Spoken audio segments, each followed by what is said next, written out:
ஒரு ஆர்டிஸ்ட்க்கு கலர்னா என்னன்னு தெரியலனா சோலி முடிச்சு. சோ கலர்னா என்ன, கலரை நம்ம எப்படி பாக்குறோம்னு இந்த வீடியோல பார்க்கலாம் வாங்க. வாங்கடா. Welcome to colour theory series part 1. First, what is colour? தெரியல.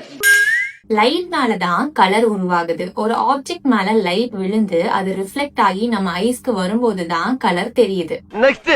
செகண்ட், இப்போ கலரை நம்ம எப்படி பாக்குறோம்னு பார்க்கலாம். சன் மாதிரி ஒரு லைட் சோர்ஸ்ல இருந்து வர ஒயிட் லைட் ஆப்பிள் மேல விழுகுதுன்னு வச்சுக்கோங்க. இங்க ஒயிட் லைட் அப்படிங்கறது வெறும் ஒயிட் கலர் லைட் இல்ல, இட் ஹாஸ் 7 கலர்ஸ். இந்த 7 கலர் லைட்டும் ஆப்பிள் மேல விழும்போது ஆப்பிள் சர்ஃபேஸ் ரெட் கலரை மட்டும் ரிஃப்ளெக்ட் பண்ணிட்டு மற்ற எல்லா கலர்ஸையும் அப்சர்வ் பண்ணிடும். ரிஃப்ளெக்ட் ஆன அந்த ரெட் லைட் நம்ம ஐஸ்ல படும். பிரெயின் அதை ப்ராசஸ் பண்ணி ரெட் கலர்னு இன்டர்பிரட் பண்ணும். இதனாலதான் ஆப்பிள் நமக்கு ரெட் கலர்ல தெரியுது.